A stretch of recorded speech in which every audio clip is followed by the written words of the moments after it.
Assalamualaikum warahmatullahi wabarakatuh. Shalom, salam sejahtera untuk kita hari ini. Perkenalkan, nama saya Rosalia Esos, peserta Latsar CPNS BPPSDM Provinsi Kalimantan Tengah tahun 2022, gelombang 6, angkatan 17, kelompok 2, dengan tutor Dr. Kondrat Sawang, MPD. Melalui video ini, saya akan memaparkan dengan singkat tentang agenda 3, yaitu kedudukan dan peran ASN untuk mendukung terwujudnya smart governance sesuai dengan ketentuan perundang-undangan. Manajemen ASN. Manajemen ASN adalah pengelolaan ASN untuk menghasilkan pegawai ASN yang profesional, memiliki nilai dasar, etika profesi, bebas dari intervensi politik, bersih dari praktek KKN. Kedudukan ASN berdasarkan Undang-Undang Nomor 5 Tahun 2014 terbagi menjadi dua, yaitu yang pertama PNS, Pegawai Negeri Sipil. PNS merupakan warga negara Indonesia yang memenuhi syarat tertentu diangkat sebagai pegawai ASN secara tetap oleh pejabat pembina kepegawaian untuk menduduki jabatan pemerintahan dan memiliki nomor induk pegawai secara nasional. Dan yang kedua, PPPK, pegawai pemerintah dengan perjanjian kerja. Warga negara Indonesia yang memenuhi syarat tertentu yang diangkat berdasarkan perjanjian kerja untuk jangka waktu tertentu dalam rangka melaksanakan tugas pemerintahan sesuai dengan kebutuhan instansi pemerintahan dan ketentuan perundang-undangan. Peran ASN. Fungsi dan tugas. Pelayanan publik. Memberikan pelayanan publik yang profesional dan berkualitas. Yang kedua, pelaksanaan kebijakan publik. Melaksanakan kebijakan yang dibuat oleh pejabat pembina kepegawaian sesuai dengan ketentuan perundang-undangan. Perekat dan pemersatu bangsa. Mempererat persatuan dan kesatuan negara Republik Indonesia. Hak dan kewajiban ASN.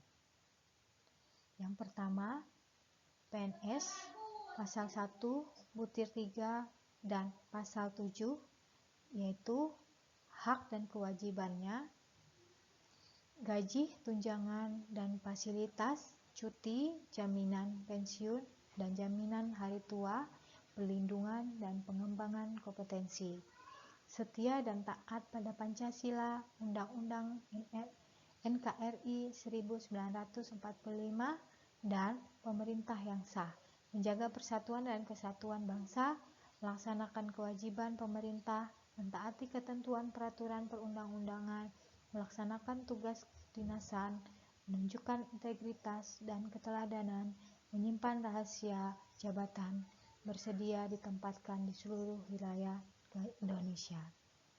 Dan yang kedua, PPPK, pasal 1 butir 4 dan pasal 7, yaitu haknya, gaji, tunjangan, dan fasilitas, cuti, perlindungan, dan pengembangan kompetensi. Kewajibannya sama seperti PNS. Kode etik dan kode perilaku.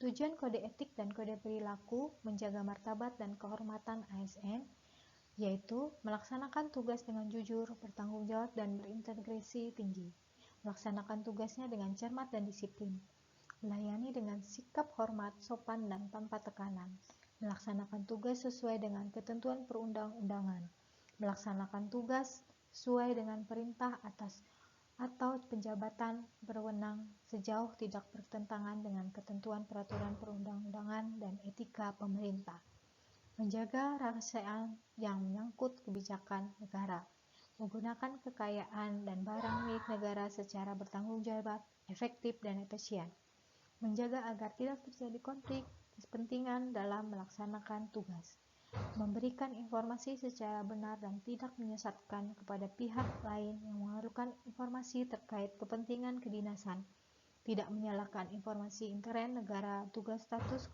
kekuasaan dan jabatan untuk mendapatkan atau mencari keuntungan atau memanfaatkan bagi diri sendiri atau untuk orang lain, memegang teguh nilai-nilai dasar ASN dan selalu menjaga reputasi integritas ASN, melaksanakan ketentuan peraturan perundang-undangan melalui disiplin sebagai pegawai ASN.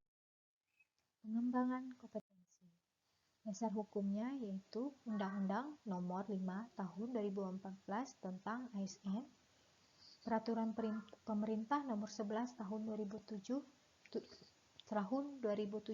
tentang manajemen PNS, acuan pelaksanaannya, Peraturan Lembaga Administrasi Negara Nomor 10 Tahun 2018 tentang pengembangan kompetensi PNS Pasal Perlindungan PNS yaitu berdasarkan Pasal 92 Undang-Undang ASN Tahun 2014. Jaminan kematian, jaminan kecelakaan kerja, jaminan kesehatan, bantuan hukum.